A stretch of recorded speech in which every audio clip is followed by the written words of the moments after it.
नमस्कार, मैं हूं अटल शुक्ला। आप देख रहे हैं एमपी लाइव न्यूज। लगातार सावन मास में हम अधिक से अधिक शिवालयों में जाने की कोशिश कर रहे हैं। बिंद में कई ऐसे ऐतिहासिक शिव मंदिर हैं जहां हम जाने का प्रयास कर रहे हैं।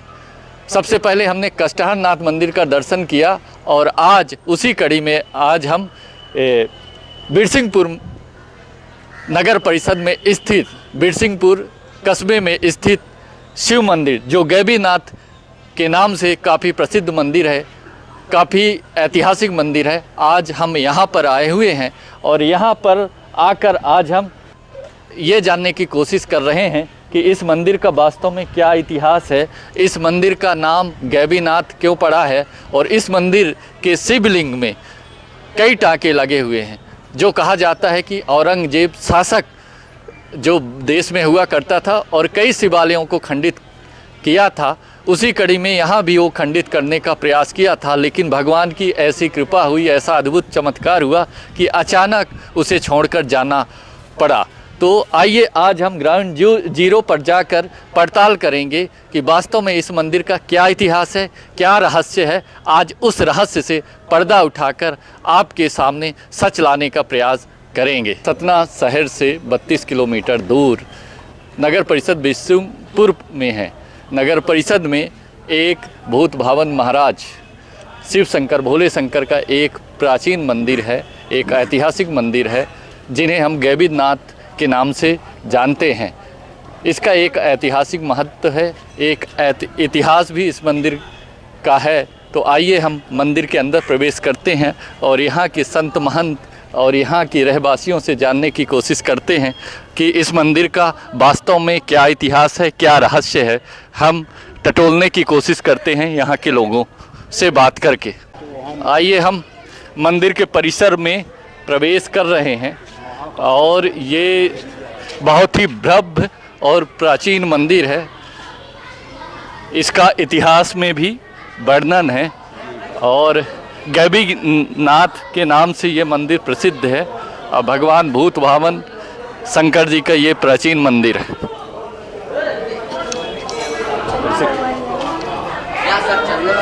इस मंदिर परिसर में दुकानें लगी हुई हैं, लोग फूल बेच रहे हैं।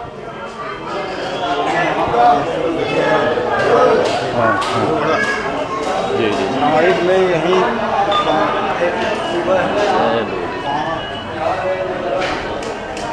कौन है मंदिर?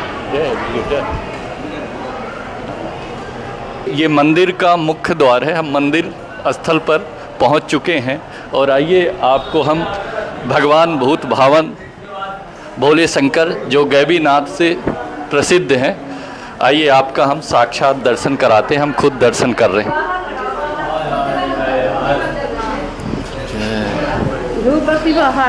जय भोले। देखिए, हम मंदिर परिसर में पहुंच चुके हैं और साक्षात शिवलिंग का दर्शन कर रहे हैं। देखिए, ये अपने आप में एक अद्भुत शिवलिंग है और इस शिवलिंग में 3 टाँके लगे हुए हैं। पहला टाँका ये है, दूसरा टाँका ये है और तीसरा टाँका ये है। ये भारत का एक एकलौता शिवलिंग है जिस पर 3 टाँके लगे हुए हैं और ये खंडित शिवलिंग है और भारत में पहली एक ऐसी प्रतिमा है, ऐसे शिवलिंग है जो खंडित है और इनकी पूजा की जाती है। इनका एक इतिहास है, हम यहाँ के महंत से जानने की कोशिश करेंगे। इस मंदिर का क्या इतिहास है, क्या रहस्य है, थोड़ा सा हमारे दर्शकों को आप बताइए। ये जो शिवलिंग है, ये राजा वीर मेरी सिंह नाम के राजा थे। वो अपने घोड़े से महाकालेश्वर उज्जैन जाया करते दर्शन करने। जब वो काफ़ी सियाने असमर्थ हो गए तो प्रभु से बोले कि आप हमारी नगरी में पधारिए। तो पहले इस नगरी का नाम था देवनगरी, राजा बीर सिंह मेवाड़ी के नाम से पड़ा बिरसिंहपुर। तो यहाँ औरंगजेब आया। औरंगजेब ने 5 टाँकियाँ यहाँ लगवाया। पहली टाँकी से गंगा जल निकली है, दूसरे से दूध की धारा निकली है, तीसरे से खून निकला है। चौथी पहले से गंगा जल, दूध की धारा, खून और सांप बिच्छू और भवन लास्ट में। तब उसको एहसास हुआ कि इसमें कोई शक्ति छोड़ के चला गया यहाँ से। औरंगजेब छोड़ के फिर इसको कुछ नहीं कर पाए। जब हमारे चावल उनकी सेवना को चावना शुरू किया है तो भाग गए यहाँ से वो। जी जी। ये जब भगवान को यहाँ से निकलना था तो कोई अहिर चूल्हा लगाया करता भट्टा। क्या क्या लगा? भगवान चूल्हे से उत्पत्ति हुए हैं, भट्टे से। इनका गैबीनाथ नाम कैसे पड़ा? गैबीनाथ ऐसे नाम पड़ा कि वो अहिर जो इनके यहाँ चूल्हा लगाया करता था वो भगवान को ठोंक दिया करता रहा। तो बोला कि भगवान एक बार उसको सपन दे कि तुम हटो यहाँ से, मुझको निकलना है। तब प्रभु से बोला कि मुझको क्या मिलेगा? कहे तुम्हारा नाम गैबीनाथ है और मैं गैबीनाथ के नाम से प्रसिद्ध रहूँगा। तो गैबीनाथ के नाम से प्रसिद्ध हो गए तब से। तो कौन कहा कि हटो यहाँ से?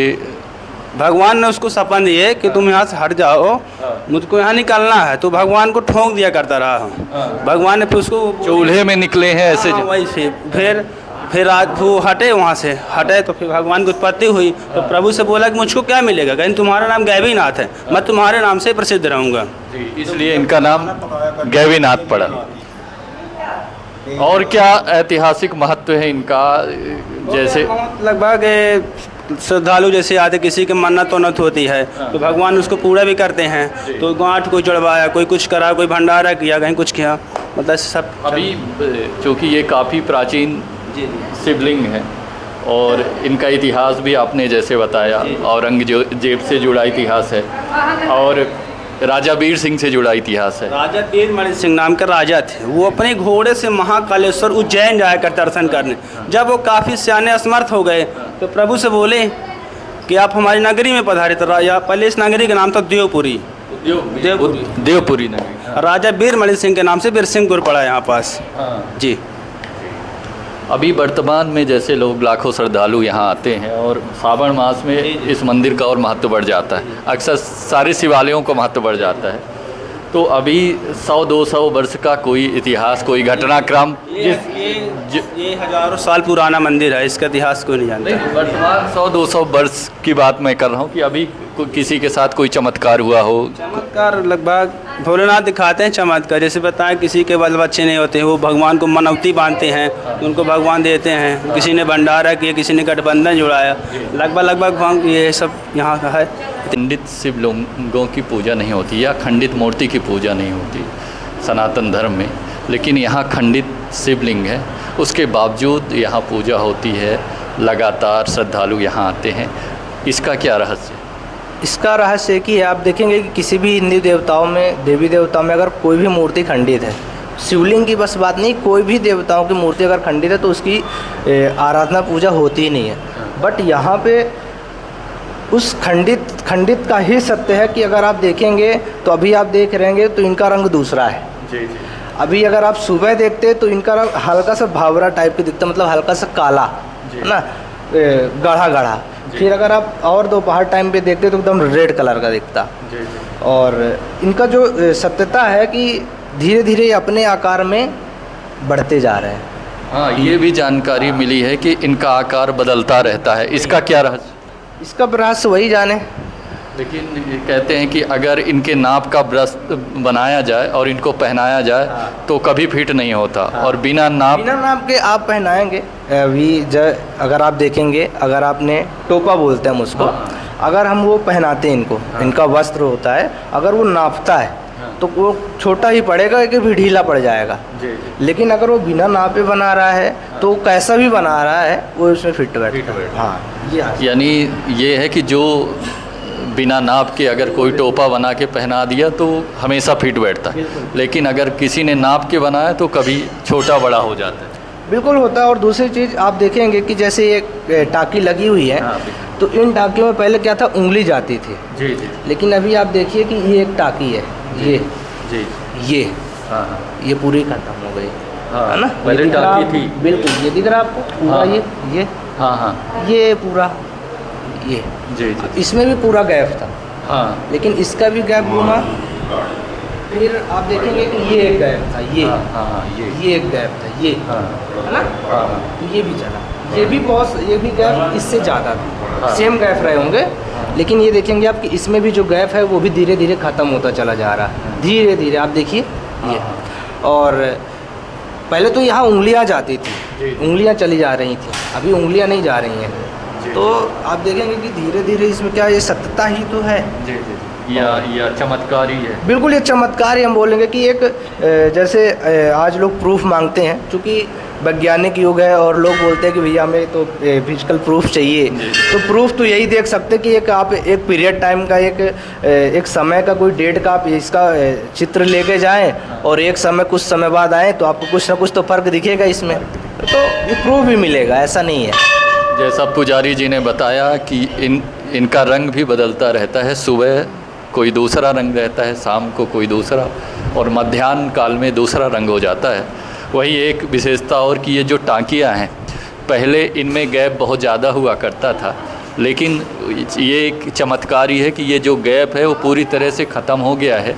और जो यहाँ कुछ गैप है, जो कब पहले ज़्यादा गैप हुआ करता था, उंगलियाँ चली जाती थी, लेकिन धीरे धीरे गैप ख़त्म हो गया है। तो ये कहीं ना कहीं भगवान भोले का, भगवान शिव का चमत्कार ही है। और कई ऐसे चमत्कार हैं जिनके जीवंत उदाहरण हैं। और ये जो सुबह शाम यहाँ पूजा अर्चना करते हैं, इनको सुबह कितने बजे से पूजा अर्चना? सुबह 4:30 पट खुलते हैं, और चाहे गर्मी हो, ठंडी हो, सर्दी हो, और सुबह 4 से पूजा अर्चना होती है। और एक भव्य जो भोलेनाथ का हमारा श्रृंगार है, अभिषेक है, वो सारी चीज़ें शुरू से सुबह से ही हो जाती हैं। जी जी जी बिल्कुल। आरती कितनी बार होती है? आरती 2 बार ही होती है। सुबह जो 5:30 आरती शुरू होती है इनकी, और रात में 7 साढ़े 7 आरती होती है। दोपहर भोग लगता है, सुबह भी आरती टाइम भोग लगता है, और नाइट में 10 बजे भोग लगता है। सब एकदम वही है, व्यवस्थित पूरा कार्यक्रम।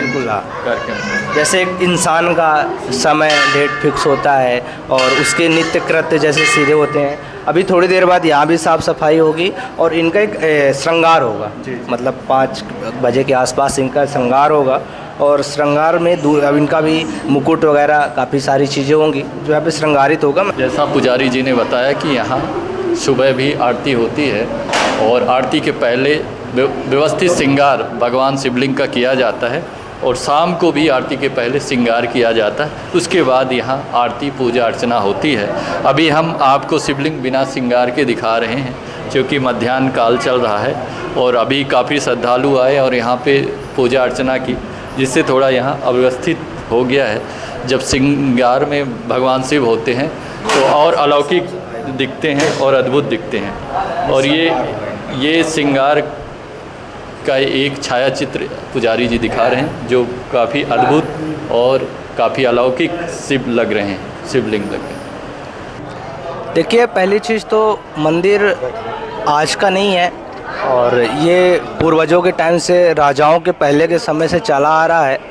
दूसरी चीज़, इस मंदिर से लोगों की आस्थाएं जुड़ी हुई है। मतलब अगर आप एक आस्था लेके आते हैं और आपकी जो इच्छा है, अगर आप मन्नत मांगते हैं तो आपकी सारी मनोकामनाएं, ऐसा लोगों को कहना है। और जैसे भी लोग आते हैं, यहाँ पे जितने भी श्रद्धालुगण आते हैं, तो उनकी मनोकामनाएं यहाँ से पूरी होती हैं।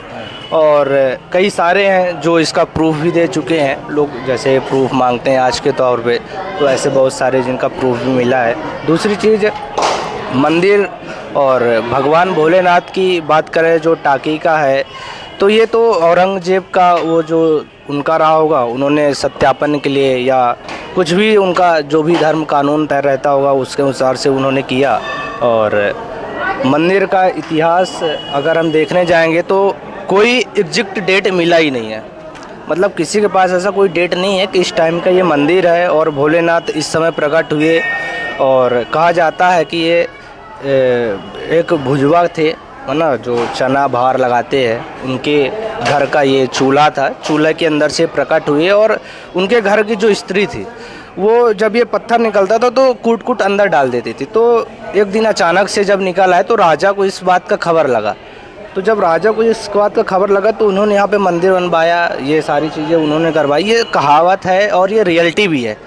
हमने देखा तो नहीं है, लेकिन जो किताबों में या लिखा आता है, जो आज हमारे घर में बुकें रखी हैं, जो पूर्वजों के जन्म, पद्म पुराण में भी कहीं लेख है। जी, इसका पुराण में भी लेख है ये। और दूसरी चीज़, अगर आप चारों धाम गए और अगर यहाँ नहीं आए तो मान्यता है कि आपका जो सारी चीज़ें अधूरी रह गई हैं, यहाँ भी इनका जल चढ़ाना जरूरी है। एक महत्वपूर्ण बात और है कि जो भक्त महाकाल दर्शन करने जाते हैं और किसी कारण बस वहाँ नहीं जा पाते और यहाँ दर्शन कर लेते हैं तो बराबर है। राजा जैसे यहाँ पे वीर सिंह थे, जो राजा थे, वो भी वहीं जाया करते थे, लेकिन एक अवस्था उनकी ऐसी आई कि जब वो वहाँ नहीं जा पाए तो उन्होंने भगवान से प्रार्थना की कि अब मैं तो वहाँ नहीं आ पा रहा, मेरी अवस्था ऐसी नहीं है।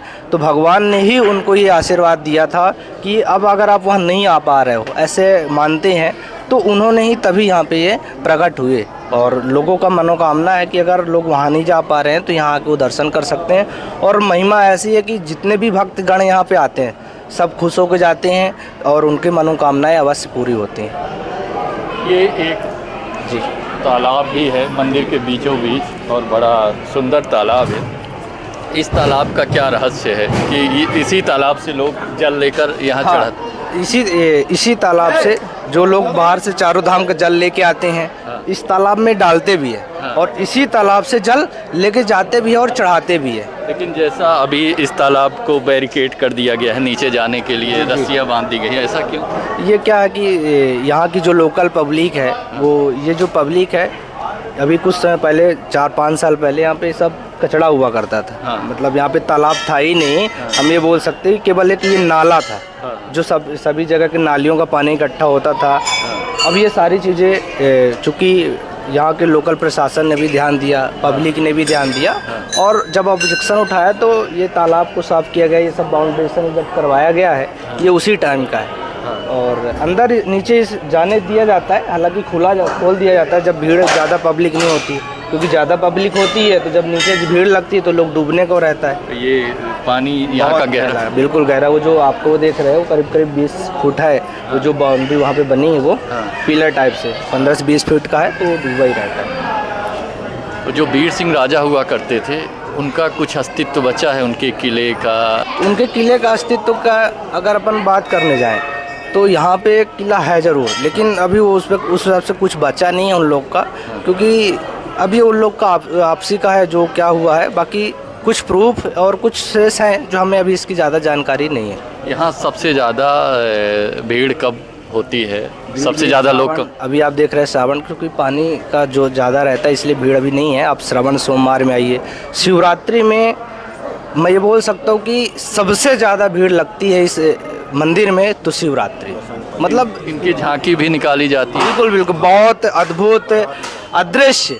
मतलब अगर आप शिवरात्रि की झांकी देखेंगे तो बाहर से पब्लिक आती है, लोग दूर दूर से बहुत सारे लोग आते हैं और भीड़ लगती पूरी रात।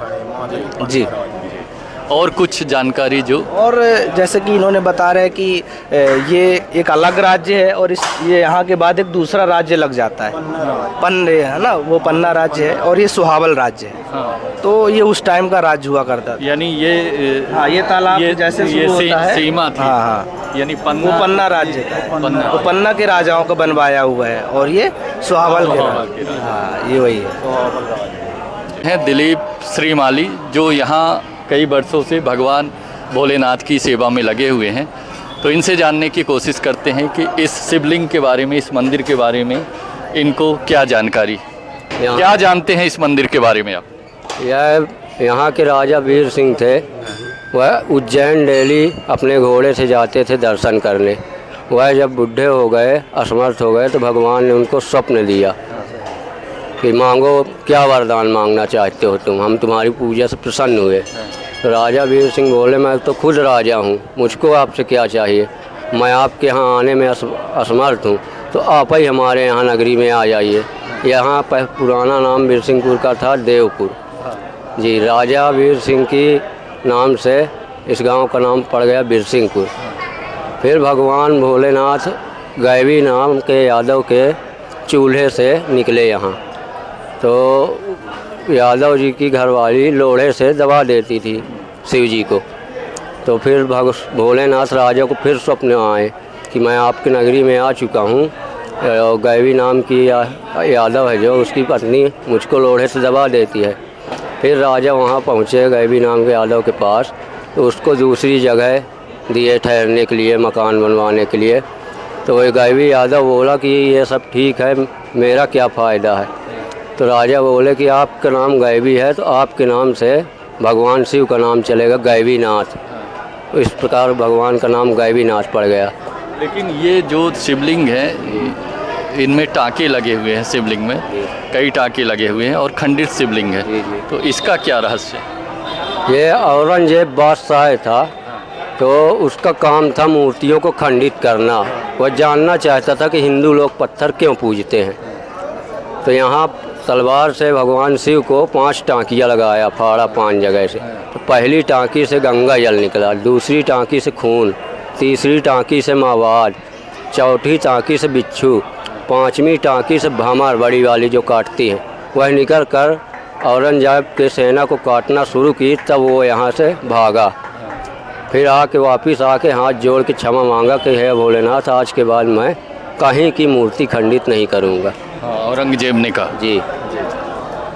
तो ये लगातार कई वर्षों से इस मंदिर में लोग आ रहे हैं। ये काफ़ी प्राचीन मंदिर होगा। जी जी। कब इस मंदिर की स्थापना हुई है, कुछ अंदाजा? कोई नहीं, कोई लेख नहीं इसका कब ज़्यादा कब वर्ष पुराना हो। और ज़्यादा पुराना, हाँ। इसका कोई व्याख्या नहीं है कब का मंदिर है। जी। अभी हमने भगवान भोलेनाथ, भूत भावन भगवान भोलेनाथ का दर्शन किया और ये मंदिर है भगवान भोलेनाथ का, जिसे हम गैवीनाथ के नाम से जानते हैं। और जैसा कि अभी हमने कई लोगों से बात करके इस मंदिर के बारे में और भगवान गैवीनाथ के बारे में हमने कई रहस्य जानने की कोशिश की, और आप लोगों को भी हमने अपने चैनल के माध्यम से भगवान गैवीनाथ, भगवान भोलेनाथ की जानकारी दी। इधर भगवान भोलेनाथ का मंदिर है जो गैवीनाथ के नाम से जाना जाता है, और बगल में माता पार्वती का मंदिर है और बीच में तालाब है। तो भगवान भोलेनाथ का दर्शन करने के बाद, भगवान शिव के लिंग का दर्शन करने के बाद माता पार्वती के दर्शन करने का एक विशेष महत्व है। और जब भगवान शिव का ये मंदिर बना था, उसी समय माता पार्वती का मंदिर बना था, ऐसा यहाँ के लोगों द्वारा बताया गया है। तो आइए अब हम चलते हैं माता पार्वती जी का दर्शन करने। और ये देखिए कि माता पार्वती के मंदिर के बीच में, भगवान भोले और माता पार्वती के मंदिर के बीच में एक बहुत अच्छा तालाब है, काफ़ी सुंदर तालाब है। आइए हम माता पार्वती का दर्शन करने जा रहे हैं। और उनका एक बड़ा मंदिर है, काफ़ी भव्य मंदिर है। और भगवान शिव का दर्शन करने के बाद माता पार्वती के दर्शन करने का एक विशेष महत्व है। आइए आपको भी माता पार्वती का दर्शन कराते हैं। और हम ये माता पार्वती का काफ़ी प्राचीन मंदिर है, जो भगवान शिव मंदिर के समक्ष माता पार्वती का मंदिर है। काफ़ी प्राचीन मंदिर है। माता जी, इस मंदिर के इतिहास के बारे में कुछ बताएंगी? क्या जानती हैं आप? कब ये मंदिर बना था? इसको 20-25 साल हो गए। ये वाला 25 साल हो गए इसको बने। ये मूर्ति कब की है? ये 2 पुरानी है और ये नई है, ये 3 नई है। हाँ, तो जो पुरानी माता पार्वती की प्रतिमा है वो काफ़ी पुरानी है। हाँ, जब भगवान जब के बहुत पुरानी है। हाँ, तो यहाँ पे एक माता जी बैठी हैं जो शायद माँ पार्वती की सेवा में लगी रहती हैं। इन्होंने बताया कि ये 2 प्रतिमा यहाँ पे विराजमान हैं जो काफ़ी प्राचीन है। जब भगवान भोलेनाथ का मंदिर बना था, भगवान शिवलिंग जब से हैं तब से माता पार्वती की 2 प्रतिमा हैं। एक जो ये अभी सती पार्वती है, गौरा जी है, पार्वती जी। कौन कौन है? सती पार्वती, गौरा जी, संतोषी माता। हाँ। और गणेश भगवान, कार्तिकेय, विंध्यवासिनी। जी जी। पुरानी प्रतिमा किनकी? सती पार्वती जी की। हाँ, और गौरा जी की। गौरा जी। आपने जैसा अभी बताया कि 2 प्रतिमा पुरानी है, सती पार्वती की और गौरी जी की, जबकि और कुछ नई प्रतिमा विराजी गई हैं, गणेश जी की और कार्तिकेय की और माता दुर्गा की। 3 नई प्रतिमा यहाँ विराजी गई हैं, जबकि 2 काफ़ी प्राचीन प्रतिमा हैं। जब भगवान शिवलिंग यहाँ स्थापित हुए थे उसी समय की 2 प्रतिमाएं हैं। और भगवान शिव का दर्शन करने के बाद माता पार्वती का दर्शन करने यहाँ श्रद्धालु आते हैं और कहते हैं कि भगवान भोलेनाथ के दर्शन का लाभ तभी मिलता है जब लोग माता पार्वती के दर्शन करते हैं, सती के दर्शन करते हैं, तभी उन्हें पूर्ण पुण्य का लाभ मिलता है। अभी हमारी बात कई लोगों से हुई तो ये तथ्य सामने निकल कर आया है कि यहाँ एक वीर सिंह राजा हुआ करते थे जो भगवान भोले शंकर के बड़े भक्त हुआ करते थे और वो महाकाल उज्जैन हमेशा दर्शन करने जाया करते थे। और एक समय ऐसा आया कि वो वृद्ध हो गए। एक दिन उनके सपने में भगवान शिव शंकर भोले शंकर आते हैं और कहते हैं कि मैं तुम्हारी सेवा से, तुम्हारी भक्ति से मैं प्रसन्न हो गया हूँ, तुम कोई भी इच्छित वर मांग सकते हो। तब राजा ने कहा कि भगवान मैं स्वयं राजा हूँ, सब कुछ है मेरे पास, एक ही कमी है कि मैं वृद्ध हो गया हूँ, अब मैं दर्शन करने आपके पास उज्जैन नहीं आ सकता हूँ, तो इतनी कृपा करिए हमारे राज्य में आप आ जाइए जिससे मैं आपकी सेवा कर पाऊँ। कुछ दिनों बाद भगवान भोले शंकर एक भुजबा है जिसका नाम गैबीनाथ यादव हुआ करता था, उसके घर में चूल्हे में प्रकट होते हैं और उसकी पत्नी जब चूल्हे की सफाई करती थी तो वो शिवलिंग निकले हुआ करते थे, सुबह निकल जाते थे तो वो फिर से शिवलिंग को मूसर से ठोंक देती थी और नीचे चले जाते थे। एक दिन अचानक शिवलिंग पूरी तरह से प्रकट हो गए और इसकी जानकारी यहाँ के राजा को लगी। तो राजा को ये भी कहते हैं कि स्वप्न हुआ कि तुम चाहते थे कि तुम्हारे राज्य में मैं आ जाऊं, तो मैं आ गया हूं। और राजा को जानकारी भी लगती है कि गैबीनाथ के घर में शिवलिंग निकले हुए हैं।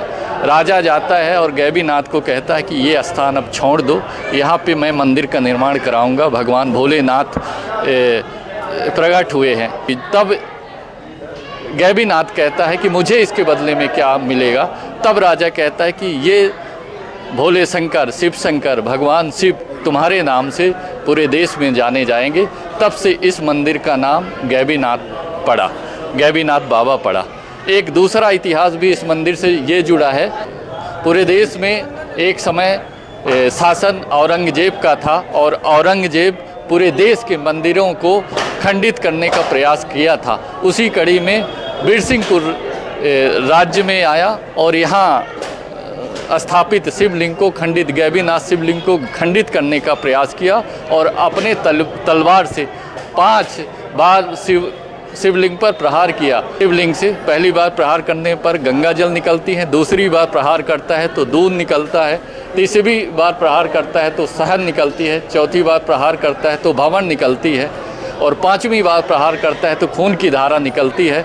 तब उसको आभास होता है कि ये साधारण शिवलिंग नहीं है, इसमें साक्षात ईश्वर का वास है और वो छोड़कर चला जाता है। और यहाँ के लोगों का कहना है कि फिर आके कुछ दिनों बाद माफ़ी मांगता है और हिंदू मंदिरों पर जो आक्रमण करता था उनको खंडित करता था। तो आकर प्रार्थना किया कि अब मैं कभी किसी भी मंदिर को खंडित नहीं करूँगा।